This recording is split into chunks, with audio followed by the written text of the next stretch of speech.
Hello दोस्तों, कैसे हैं आप लोग? ठीक हैं? अच्छा जी, इस वीडियो के अंदर हम डिस्कस करेंगे स्टेटमेंट और कन्फेशन के बारे में। सीआरपीसी के अंदर हमें स्टेटमेंट और कन्फेशन के बारे में बताया गया है।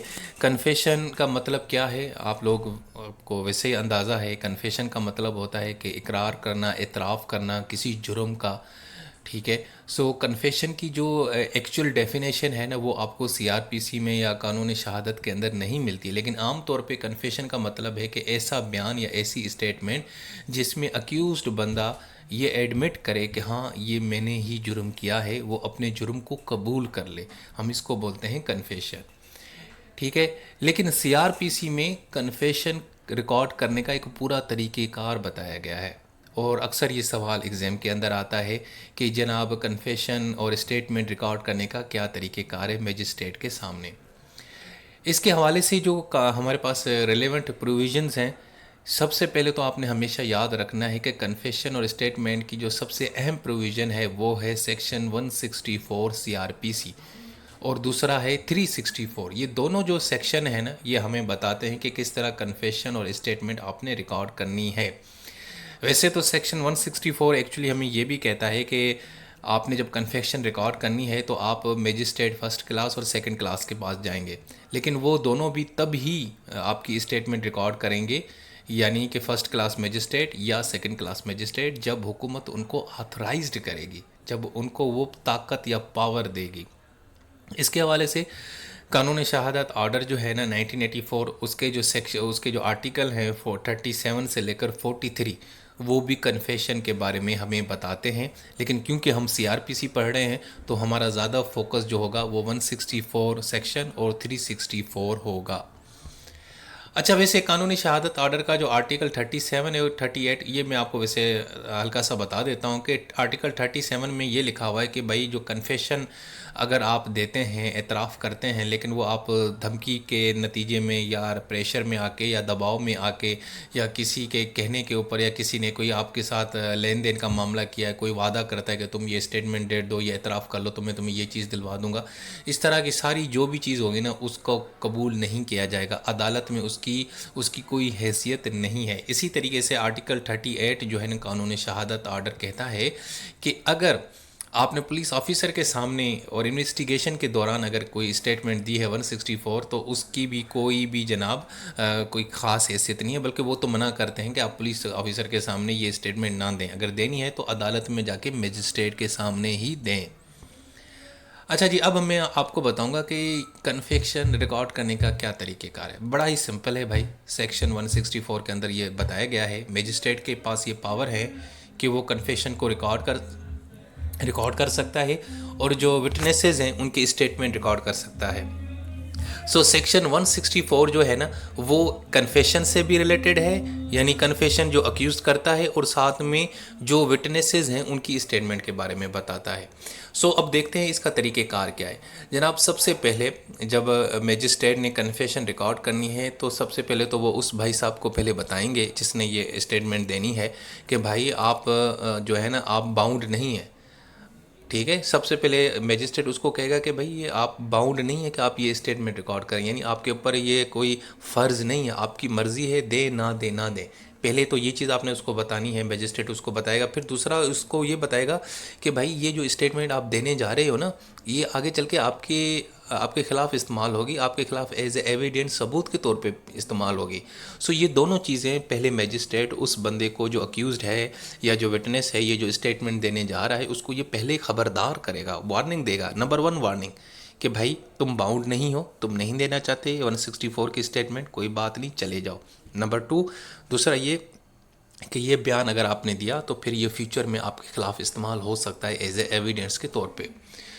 उसके बाद जब ये दोनों डायरेक्शन मजिस्ट्रेट साहब देंगे उसको, तो उसके बाद मज़ीद चीज़ें आपने लेके चलनी है। वो क्या है? सबसे पहले तो ये कि जो बंदा अपनी ये 164 की स्टेटमेंट रिकॉर्ड करवाना चाह रहा है, अगर उसके हाथ बंधे हुए हैं, हथकड़ियों में लगे हुए हैं, तो पहले तो वो आपको उसको रिलीज़ करें। उसके बाद ये है कि जिस कमरे के अंदर वो स्टेटमेंट रिकॉर्ड करवा रहा है मजिस्ट्रेट के सामने, अगर वहाँ पे पुलिस वाले बैठे हुए हैं तो उनको बाहर निकाल दें, ताकि यार उसके ऊपर कोई प्रेशर न पड़े।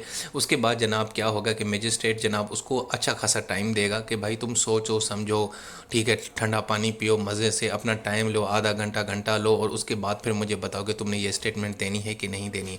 और दूसरा ये है कि अक्यूज्ड से ये आपने पूछना है कि भाई आपके साथ कोई गलत काम तो नहीं हुआ, आपके साथ कस्टडी के दौरान कोई तशद्दुद तो नहीं हुआ, आपके साथ कोई ज़ोर ज़बरदस्ती तो नहीं है, ये भी चीज़ आपने उससे पूछनी है। और दूसरा ये कि अगर उसको कस्टडी के दौरान उसके ऊपर कोई टॉर्चर वगैरह हुआ है तो वो भी वो बता सकता है। दूसरा ये है कि अगर अक्यूज्ड ये कहता है कि नहीं यार मैं मतलब कन्फेस करने के लिए तैयार नहीं हूँ, तो फिर उसको जब पुलिस की कस्टडी में नहीं भेजा जाएगा, ठीक है, उसको हम जो है ना जुडिशल रिमांड कर देंगे। इसके अलावा जनाब अक्यूज से ये रीज़न भी पूछा जाएगा कि भाईजान ये जो आप स्टेटमेंट दे रहे हो ये अपनी मर्ज़ी से दे रहे हो, ठीक है, किसी के कहने के ऊपर किसी के दबाव में तो नहीं दे रहे हो। और दूसरा ये कि मजिस्ट्रेट के पास को ये भी करना चाहिए कि वो अपना खुद का भी माइंड इस्तेमाल करे, कि वो देखे कि जो बंदा स्टेटमेंट जो देने आ रहा है बज़ाहिर वो ओके है, ठीक है, कहीं वो बेचारा धमकी में आके या किसी के कहने के ऊपर तो नहीं कह रहा। और उसके अलावा एक और कंडीशन कि ये जब आपने स्टेटमेंट देनी है तो जिस शख्स के बारे में या जो अक्यूज़ड है, दूसरा अक्यूज़, उसका मौजूद होना ज़रूरी है। मिसाल है, मेरा एक दोस्त है, वो मुर्गी चोर है, उसने मुर्गी चोरी की है, मैंने अब जनाब अपनी आंखों से उसको देखा है, मैं विटनेस था, मुझे अदालत ने कहा कि आओ 164 की स्टेटमेंट दो, मैंने दी। तो जनाब उस मेरे दोस्त का मौजूद होना ज़रूरी है ताकि वो मुझे क्रॉस एग्जामिन कर सके, ठीक है जी। सो 164 की जो स्टेटमेंट होती है उसमें जिस बंदे के खिलाफ आप स्टेटमेंट दे रहे हो उसका मौजूद होना बहुत ज़रूरी है। इसका मैं एग्जांपल देता हूँ कि आजकल साइफर केस चल रहा है इमरान खान का, तो उसमें जो आज़म खान है, जो उनके जो पुराने सेक्रेटरी हैं, उन्होंने 164 का बयान दिया है, लेकिन जब ये 164 का बयान दे रहे थे तो उस वक्त इमरान खान मौजूद नहीं था अदालत में, यानी वो अक्यूज़ड है, एक्चुअली उसके खिलाफ वो स्टेटमेंट दे रहा था, वो तो था ही नहीं।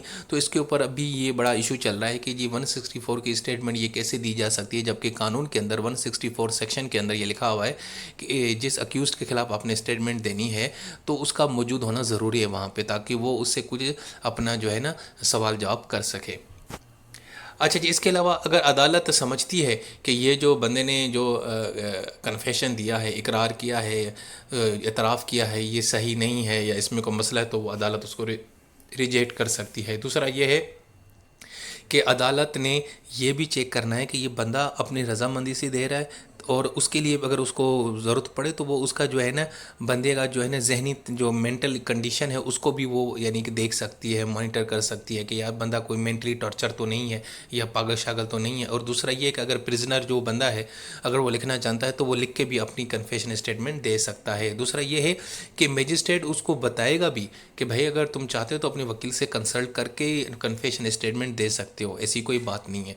सो कहने का मतलब है कि जब भी आपने एतराफ़ी जुर्म करना है या कन्फेशन करनी है या 164 की स्टेटमेंट देनी है मजिस्ट्रेट के सामने, तो भाई आपने हमेशा इजी रहना है, रिलैक्स रहना है। आपको आपके साथ भाई के बंदे के साथ कोई ज़ोर ज़बरदस्ती नहीं होगी, उसको बताया जाएगा कि भाई ये तुम्हारा राइट है, अगर तुम नहीं देना चाहते नहीं भी दे सकते। और दूसरा ये भी बताया जाएगा, वार्निंग दी जाएगी कि अगर ये तुम दोगे तो फिर ये तुम्हारे खिलाफ इस्तेमाल भी हो सकती है। अच्छा जी, अब ये रिकॉर्ड कैसे होती है भाई? ये जो रिकॉर्ड होती है ये तो आम तौर पे ओथ के ऊपर होती है, ठीक है, लेकिन कहीं ना कहीं ऑन ओथ के ऊपर नहीं भी होती, लेकिन कहीं ज़्यादातर आम तौर पे ये ओथ के ऊपर स्टेटमेंट रिकॉर्ड नहीं होती है। 164 की आम ज़्यादातर केसेस में ओथ के ऊपर ये जो है ना स्टेटमेंट रिकॉर्ड नहीं होती, ठीक है जी। और ये किसी भी लैंग्वेज के अंदर रिकॉर्ड हो सकती है। और दूसरा ये कि जब ये रिकॉर्ड हो जाएगा तो उसके बाद जनाब उसके ऊपर वो मजिस्ट्रेट भी साइन करेगा, यानी उसको हम लिख लेंगे ना, जो बंदा वो अपनी जो कन्फेस कर रहा है उसको लिख के उसके ऊपर ना मजिस्ट्रेट साहब भी सिग्नेचर करेंगे, और वो बंदा जो ये 164 की स्टेटमेंट दे रहा है, जो कन्फेस कर रहा है, उसकी सिग्नेचर होगा। और इवन के फिर वो जो है ना उसका एक छोटा सा एक डॉक्यूमेंट बनता है जिसको मेमोरेंडम बोलते हैं, ठीक है, और वो मेमोरेंडम जनाब बन के उसके ऊपर ही वो सिग्नेचर कर देंगे। और दूसरा ये कि जब ये मजिस्ट्रेट कन्फेशन रिकॉर्ड करेगा तो वो फिर अपनी बड़ी अदालत को भेज देगा, जिस अदालत ने उसको हुक्म दिया था या जहाँ पे यह ट्रायल चल रहा था। अच्छा, ये जो मेमोरेंडम है ना, इसका फॉर्मेट ऐसे है कि उसमें ये लिखा होगा कि आई हैव एक्सप्लेन, यानी आई हैव का मतलब है कि यहाँ पे मैजिस्ट्रेट कह रहा है अपने अथॉरिटीज़ को बता रहा है, ऊपर वाली अदालतों को, कि आई हैव एक्सप्लेन टू फलां बंदा, यानी कि उसको मैंने एक्सप्लेन किया that he is not bound to make a confession, कि वो ज़रूर बाउंड नहीं है, पाबंदी नहीं है उसके ऊपर, कि वो पाबंद नहीं है कि वो कन्फेशन करे। और दूसरा, if he does so any confession he may be make use as evidence against, और वो उसको बताएगा कि भाई ये तुम्हारी स्टेटमेंट तुम्हारे खिलाफ भी इस्तेमाल हो सकती है। And I believe that the confession was voluntarily made, और मैं यकीन रखता हूँ कि इस बंदे ने जो स्टेटमेंट दी है अपनी रजामंदी से दी है, अपने दिल से दी है, इसके ऊपर कोई ज़ोर ज़बरदस्त नहीं है। It was taken in my presence in hearing and was read over to the person making it, और फिर ये भी उसमें लिखेगा कि भाई ये मेरी मौजूदगी में स्टेटमेंट ली गई, मैंने सुना, बंदे ने भी सुना, और ये स्टेटमेंट जब उसने दी तो उसको फिर पढ़ के भी सुनाई गई उस बंदे को, and admitted by him to be correct, और उसने फिर एडमिट किया कि हाँ ये मेरी स्टेटमेंट है, अगर उसमें कोई मसला था तो वो भी करेक्ट कर दिया। And it contents a full and true account of the statement made by him, और ये जो सारी स्टेटमेंट ये बिल्कुल क्लियर है, ये वैसे ही है जैसे उस बंदे ने हमारे सामने कन्फेस किया। अब ये जो है ना, मजिस्ट्रेट इस तरह का एक डॉक्यूमेंट बनाएगा जिसको मेमोरेंडम बोलेंगे, और उसका फॉर्मेट इस तरह होगा कि उसमें ये वर्ड्स ने लिखी जाएगी, उसके बाद मजिस्ट्रेट साइन करके ये ऊपर वाली अदालतों को भेज देगा। यानी मजिस्ट्रेट का काम फर्स्ट क्लास और सेकंड क्लास का यही है कि वो जनाब 164 के स्टेटमेंट को रिकॉर्ड करके ये इस तरह का मेमोरेंडम बना के उसके ऊपर साइन करके ऊपर भेज देगा।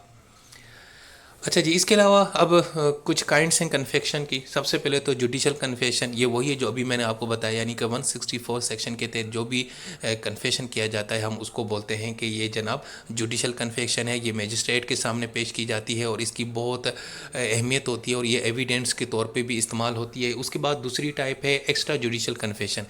ऐसी कन्फेशन जो आपने जज के अलावा किसी और के सामने, किसी पुलिस वाले के या किसी और बंदे या सरकारी बंदे के सामने दी है, ठीक है, लेकिन इसकी आमतौर पे ज़्यादा वैल्यू नहीं होती, ठीक है, ये इसको ज़्यादा लिफ्ट नहीं कराया जाता, नहीं इसको ज़्यादा मनाया जाता है। लेकिन हाँ, कुछ केसेस में अगर इसके साथ कोई साउंड प्रूफ और बड़ा ठोस किस्म का जो है ना सबूत और एविडेंस हो ना, तो फिर ये स्टेटमेंट मानी जाती है, अदरवाइज़ ये ज़्यादा इररिलेवेंट है। इसके अलावा रिट्रैक्टेड कन्फेशन है, ये भी एक इस कन्फेशन है कि बंदा ट्रायल से पहले एक कन्फेशन देता है, लेकिन ट्रायल जब शुरू हो जाता है तो मुकर जाता है, कहते नहीं मैंने तो ये नहीं, ऐसे नहीं बोला था, मैं तो ये था, मैं दबाव में था, फलां था, वो था, तो इसको हम बोलते हैं रिट्रैक्टेड कन्फेशन। उसके बाद चौथी कैटेगरी आती है कन्फेशन बाय को अक्यूज, यानी 3 से 4 दोस्तों ने एक जुर्म किया, उसमें जनाब जो एक जुर्म, मेन जुर्म एक बंदे ने किया लेकिन 3 बंदों ने उसके साथ उसकी मदद की, तो वो जब उसके खिलाफ यानी कि कन्फेशन देंगे तो हम बोलेंगे कन्फेशन बाय को अक्यूज्ड। इसके हवाले से रिसेंटली सुप्रीम कोर्ट ने जो है ना वो एक फैसला दिया है कि क्या भाई इस तरह की जो कन्फेशनल स्टेटमेंट होती है ना को अक्यूज्ड की, उसको हमेशा आपने साबित करना है सबूत के साथ। अगर आपके पास सबूत नहीं है इंडिपेंडेंट, तो फिर को अक्यूज्ड की जो स्टेटमेंट है उसकी इतनी वैल्यू नहीं है।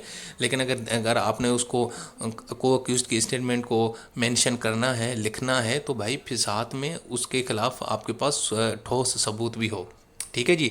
सो ये कन्फेशन बाय को अक्यूज, यानी कि मिसाल है, मैं अपने दोस्त के लिए कह सकता हूँ कि मैं और मेरा दोस्त हमने मिल के चोरी की है मुर्गी, एक्चुअली पकड़ा उसने, मैंने उसकी मदद की, तो ये भी एक किस्म की स्टेटमेंट होती है जिसको हम बोलते हैं कन्फेशन बाय को अक्यूज्ड।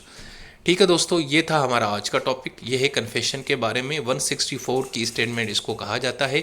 इसमें अब मैं आपको दोबारा बताऊं कि इसके अंदर एक्चुअली क्या होती है कि एक तो अक्यूज्ड की स्टेटमेंट भी होती है इसके अंदर, ठीक है, और दूसरा जो विटनेसेस है उसकी भी स्टेटमेंट होती है। जो अक्यूज्ड स्टेटमेंट देगा उसको हम बोलेंगे कि यार ये कन्फेस कर रहा है, लेकिन अगर कोई विटनेस स्टेटमेंट दे रहा है तो हम बोलेंगे स्टेटमेंट बाय विटनेस। ठीक है जी। ये दोनों किस सेक्शन के अंदर डील होती हैं? 164 में, और साथ में 364 का भी सेक्शन इस्तेमाल होता है, और कानूनी शहादत की भी कुछ आर्टिकल्स लगते हैं, यानी 37 से लेकर 43 तक। सो दोस्तों, ये था बहुत ही आसान टॉपिक आज के लिए। उम्मीद है कि आपको ये वीडियो पसंद आई होगी। अपना बहुत सारा ख्याल रखें। अल्लाह हाफिज़।